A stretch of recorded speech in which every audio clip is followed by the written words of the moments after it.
Today, we visited the MSU headquarters, so we met with coaches Mel Tucker, Tom Izzo. Super awesome to meet them. We got some great pictures, too, so we are so excited to have those colors and their logo on our car.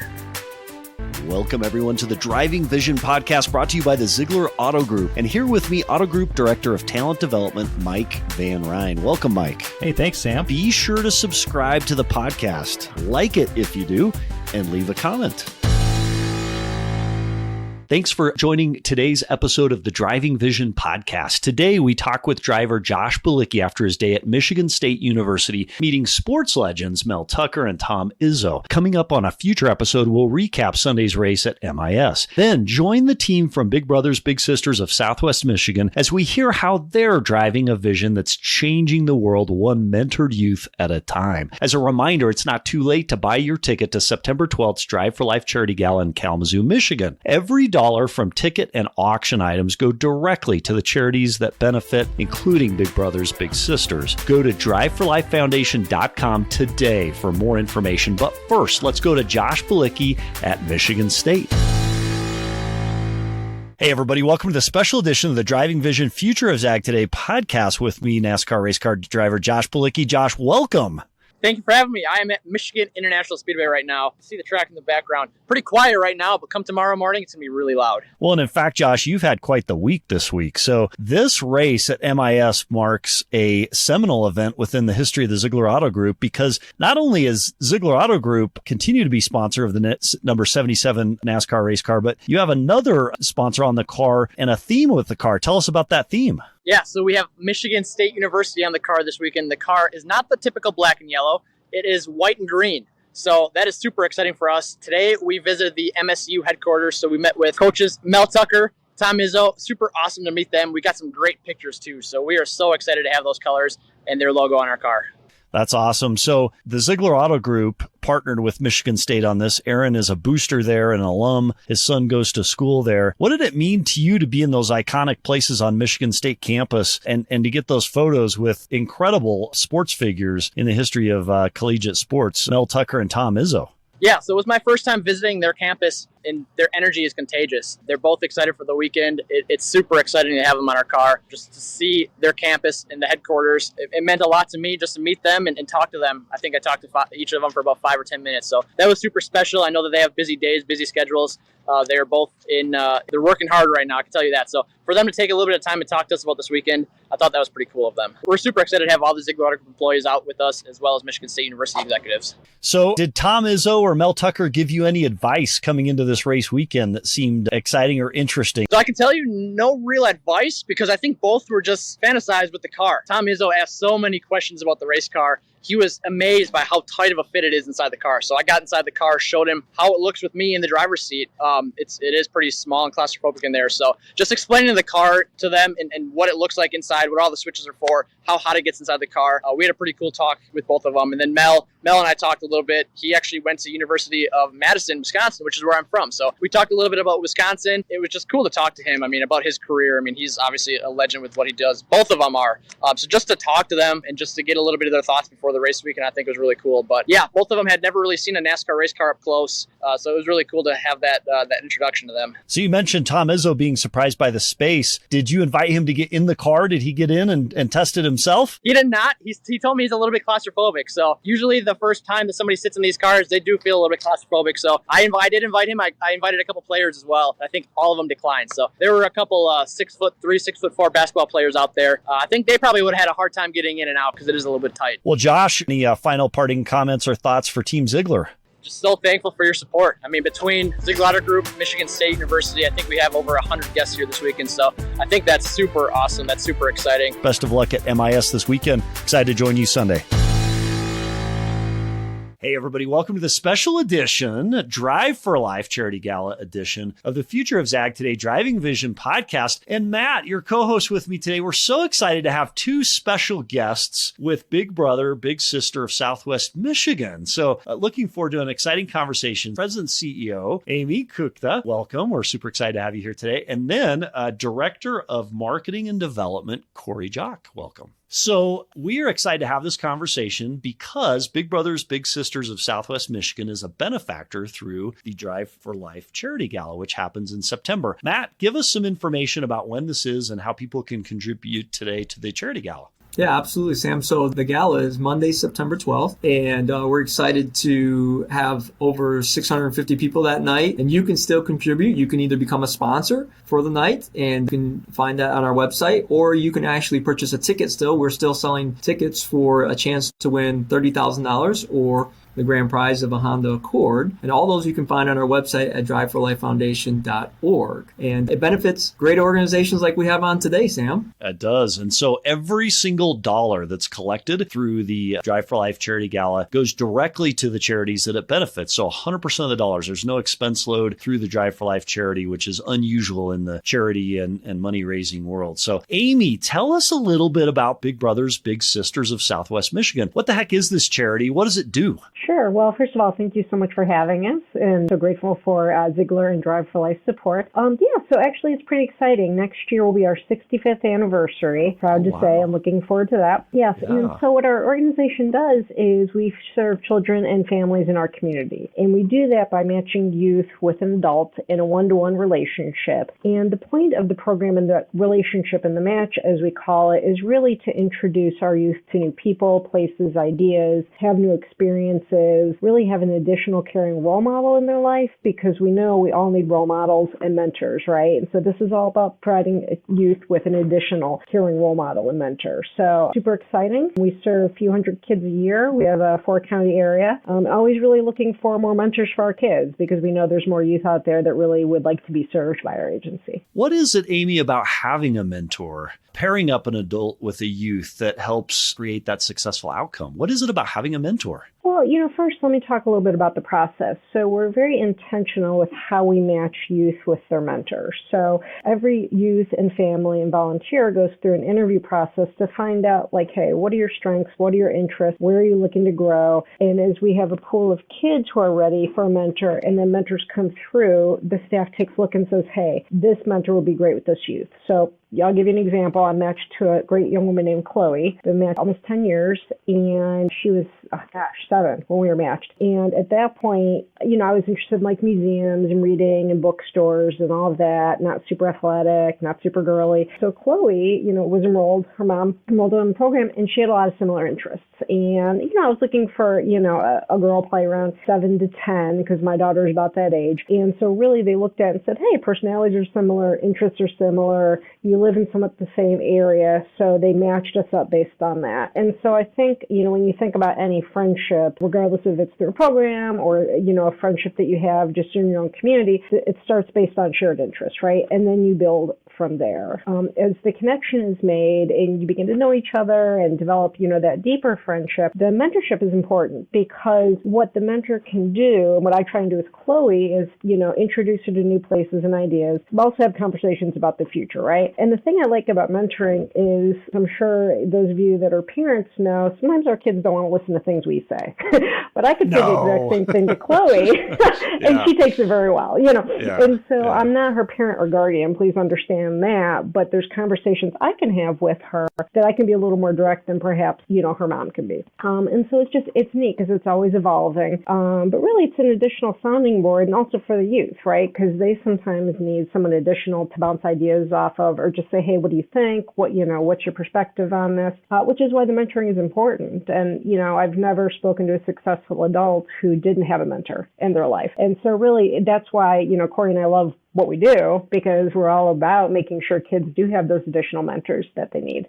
Who came up with this idea? Because what a great idea. As you described this, I'm thinking, I want to be on the mentee side of Big Brothers Big Sisters, find some, adult somewhere that will mentor me. How did this come about, Amy? Sure, I could say I created it, but that wouldn't be accurate. It actually Congratulations. Yes, thank you. I'm quite proud. No, actually it started in 1904 in New York. That was kind of the beginning of the juvenile justice system. And there was a gentleman by the name of Ernest Coulter who saw these youth coming through the juvenile court system. And, their kids just needed some additional guidance, right? So he created the Big Brother program. So actually it was always male driven up until about the 60s, I believe it was when they actually added girls. So it just used to be Big Brothers. Until they realized it was a big mistake. mistake. Everybody needs a mentor. That's ridiculous.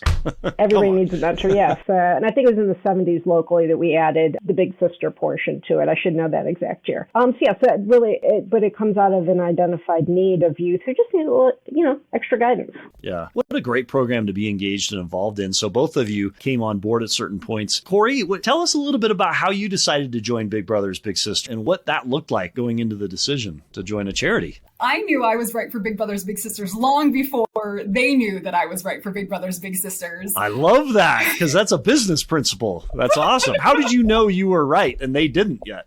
I was looking to close a business and transition out of being an entrepreneur, and I saw this job posting for a development director at Big Brothers Big Sisters, and this was around Thanksgiving, I think in 2016. And I had a quirky small business, but I had a lot of really solid nonprofit experience prior to that. So I knew that my resume was a little bit weird, and I was like, I'm going to send it anyway. I'll write a really great cover letter, and hopefully they'll know that we're meant to be. And they didn't. Yeah, so come January, I see that Amy, was this your fault, Amy? Did Corey's resume come across to help with Big Brothers Big Sisters? It did, and luckily it worked out. Comment. But at that point, right. yeah. Very good. All right, Corey. So come January, they have reposted the position. I did not get a call, so I knew that they were interested in me. And I was like, well, okay, I'm going to resubmit my materials and, just that's what I can do. But then Amy and I happened to be at the same luncheon together, and she was the guest speaker there. And I was like, oh, that's who I wrote my cover letter to. I'm going to go talk to her. So we had the opportunity when the luncheon was over. Amy grabs her coat, runs for the stairs. And I'm like, this is my moment. This is my chance. I race after her, and I engaged her in the most awkward conversation two people can have that don't know each other for 4 flights of stairs. So we get out to our cars, go merrily on our way, and within a half an hour, I got a call for a phone interview, and the rest is history. So, Amy, we love this because at the Driving Vision podcast, one of the topics of this podcast is how do we change the world with our vision? Corey had a vision of herself part of Big Brothers Big Sisters. Obviously, she's been a part of the organization long enough that that's probably proved out to be valuable, but you didn't know that. Your vision was different initially. So, Amy, what was that conversation in the stairwell like? And what was that like to be open to that different vision? Well, if I'm perfectly honest, part of the reason I grabbed my coat and took off is because I heard her name and I was like, oh gosh, I haven't interviewed Here she her. comes. So I was like, I need to get out of here. Then she caught me in the stairwell and was just, so passionate and excited about the agency. So I came back and talked to the director of operations. I was like, we got to at least give her a phone interview. Like, props for her. She's either good or she's crazy. Yes, exactly. So we did a phone interview, and then it was just very smooth sailing after that. But yeah, it is kind of a funny story, which I allow Corey to share. I don't necessarily share it, but yeah, it's her story to tell. So, but yeah, So what's great about that, Amy and Corey, is it's that type of experience of tenacity and don't give up that you're able to share with these youth that you mentor, and mentors are able to share with these youth. What's the impact of this program? Being able to take an adult's perspective of the world and help youth grow up and become productive members of society. Do you have quantifiable data that kind of shows what the benefit is, Amy? Sure, we do. So, there's the tangible and intangible, right? And so we all know how important relationships are for youth, all youth. But the neat thing is we can actually also study our outcomes for our youth, right? So we're able to say over 90% of the kids in our program feel more successful in peer relationships, which is, when you're a child, that's really kind of how you develop who you are, your peers and the groups that you have. We know that over 90% of our kids feel more prepared for school and do better academically, which, considering everything we've been through the last few years, I think is tremendous. And then really they feel, more connected to the adults, more connected to the community. And, particularly, and I just referenced the last few years, one, there's a significant rise in the number of youth experiencing mental health issues. Actually, all populations. The Surgeon General, Surgeon General put out a report last year calling it a mental health crisis for youth. And one of the interventions that the Surgeon General said can positively impact this is mentoring. And so really that's a very tangible thing, something that we're very proud of here, because life's tough enough as it is, right? And then you throw a pandemic in there, but to know that what we do actually really helps create some protective factors for youth, how can you beat that? So as you describe the benefits It's clear there's benefits. You described the unique role that a mentor has with a child, even outside the family relationship, being able to provide direction, advice, whatnot. Do you have any tips for our listeners who may not be involved in this program in just being an overall good human being and mentoring kids that may be in their world, right? Neighbors or even your own kids, right? Like as you described this, I'm thinking, I need to be a better mentor to my own kids. What suggestions do you have as part of Big Brothers Big Sisters for mentoring youth to become great humans? Corey, do you want to take this or you want me to? I think some of the same things that we all look for as humans, someone who listens to them, someone who shows up for them. I feel like it's really kind of the simple stuff, being there for another person and knowing what's important to them and honoring that and supporting them in that as they kind of figure out who they are in the world. That's my initial take. Amy, do you have anything to add? Well, yeah, I think a lot of times when people think about mentoring, they think it has to be this huge boulder that you're moving, right? Or that it's this huge time commitment or some special skills are needed. And, what I love about our program and mentoring in general is it's kind of those small moments that you have, right? And I'm sure we can all think back about, oh gosh, so-and-so said this to me and that really helped me form my perspective on this. So, particular to our agency, I think a lot of times there's a couple of misconceptions. I think sometimes people think, oh my gosh, I have to see this youth all the time, multiple times a week. It's going to be quite cumbersome. And we only ask for 2 hours twice a month for a year. So a lot of times people are like, oh gosh, yeah, I can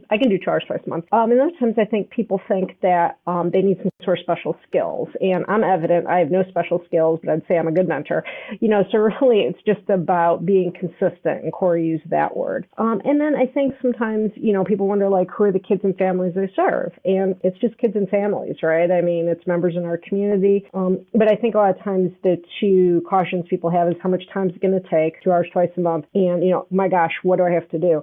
We provide a lot of ideas for activities. We provide tickets to games. We get a lot of discounts because we don't want our mentors having to spend money. We want them to be able to spend time. And so we also really try and help, because obviously if I set this program where there's huge barriers, we'd have like one volunteer, right?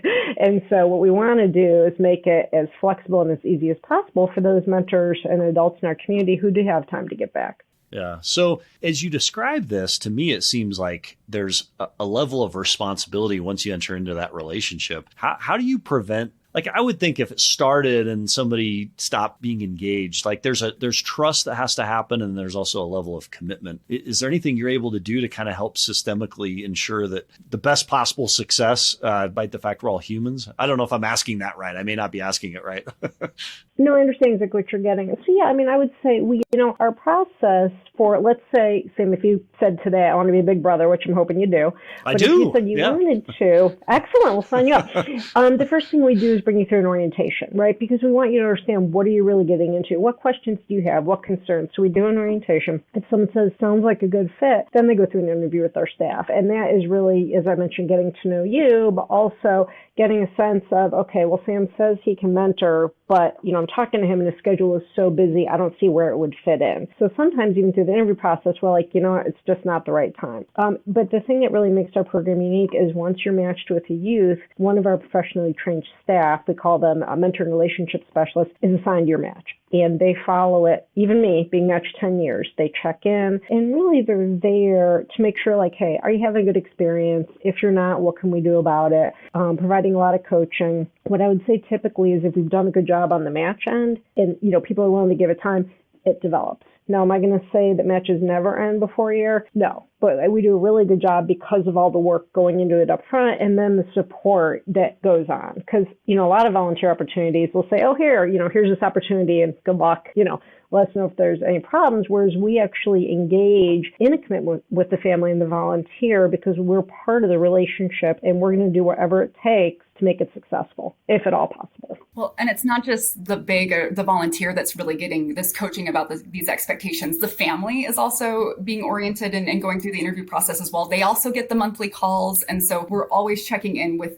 all the parties of the match, the big, the little, and the parent guardian to make sure, hey, is this developing appropriately? Are we building trust? Does it feel like it's turning into a successful match? If not, how can we help? How can we support? And does everybody have really realistic expectations about what a mentoring relationship is, what the program is, and how this is all going to work together?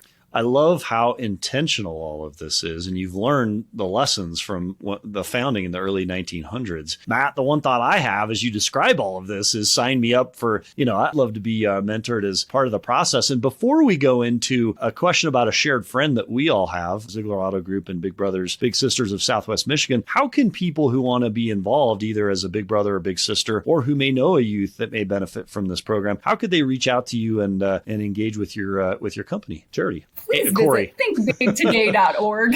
Okay. Our website is thinkbigtoday.org. When you hop on there, you can learn all about our different programs, learn about the expectations to become a volunteer or to enroll a child. You can kind of see also what we're up to in the community. Coming up in August and September, we'll have a number of different volunteer kind of recruitment events. You can come and talk to different bigs and people who are engaged with the agency as you kind of try to feel it out or learn more about what it's like or talk to people who have been there before you take the plunge. So that we have a really exciting fall event series coming up, and there's a lot of ways to get involved. You can become a mentor, you can recruit a mentor, you can support our work financially, or if you're not in Southwest Michigan, you can find your own local Big Brothers, Big Sisters and get involved in that way. If you're not listening in Southwest Michigan, go to bbbs.org, put your zip code in, and they will connect you with your local affiliate. That's awesome. What a great nationwide program. If we were able to challenge our crowd that's listening today, how many volunteers could you use right now to pair up with a student that's ready to be mentored? 100. We have 100 kids ready, what we call ready to be matched. So they've been interviewed, they're excited, they're ready to go, but now we need mentors for them. I would challenge you. If you're listening to this today, to take that opportunity. I had the privilege of doing that for 1 year, and it changed my life. It truly did. And I'm sure it changed the person's life that I was able to mentor for a year, but it actually changed my life too. Just being able to engage with this person and really just see them develop and grow. And like you said, it was a great time. And so I would just challenge your listeners today, if you have the time, step up, take the opportunity. You can help impact somebody's life tremendously. And so, Matt, is it true that in a lot of those relationships, what you give, you actually get back 2 or 3 times more? It makes us, you think that the child is going to benefit most, but in reality, a lot of times we hear that it's the mentor that benefits, Matt. Oh, it definitely benefited me, Sam. There's no doubt. And again, I was a little nervous at the beginning. I was like, hey, how's this going to work? And they walked me through it and they said, hey, this is what you're going to do. Just relax, have fun, enjoy the time. And I did. And they gave me some things to work through. And it blew me away. It was transformational. And every time I walked away, and I felt so much fuller knowing that I was investing time and hopefully helping impact somebody's life, because somebody did that for me when I was 14 years old. So I'm just trying to give back to what others did for me. And it was very impactful. It's something that both my wife and I did, and it's something we will not forget for sure. That's awesome. Well, and what a great need that there is. 100 youth in the Southwest Michigan area waiting for those mentors to appear, and what those mentors will receive back will be an amazing experience. So, Amy, Corey, we appreciate having you on the podcast today. Any closing comments or thoughts for our listening audience as they reflect on helping to support Big Brothers, Big Sisters, and also making a donation to the Drive for Life charity? Just we're so grateful for Drive for Life support. We're so grateful for all the support we receive in the community. We're so fortunate to have many, many supporters. I guess I would just kind of pair what Matt said, which is, it's a great experience to be a mentor. We provide a lot of support. The mentors usually get as much, if not more, out of it. And we need mentors. So I definitely encourage people to visit our website and put an inquiry in and just learn more. I think I would want to piggyback on that and again say thinkbigtoday.org is Big Brothers Big Sisters website, but also that kind of everyone listening to this podcast, you just by who you are and the experiences that you've had in life have helped you get to where you are, and you're basically qualified to be a mentor just by being you. And so come see what you can bring into a child's life and how you can help support our community in a new way, and echo that great challenge that Sam and Matt challenged your listeners. Yeah, Corey, we appreciate you. We appreciate you, Amy. Will we see you both at the Drive for Life charity event? Will you be there? Yeah, we'll see. Awesome. We look forward to seeing you there. The challenge, Matt, we appreciate you bringing it out. Be one of the 100. Let's make a positive impact in the world, and we'll see you all at the Drive for Life charity gala. Amy, Corey, Matt, we appreciate you all being here. Thank you. A special thanks to Josh Balicki, Aaron Zeigler, the crew from Big Brothers, Big Sisters of Southwest Michigan, and Matt Thomas for contributing to this week's podcast episode. Until next week, how are you driving vision today?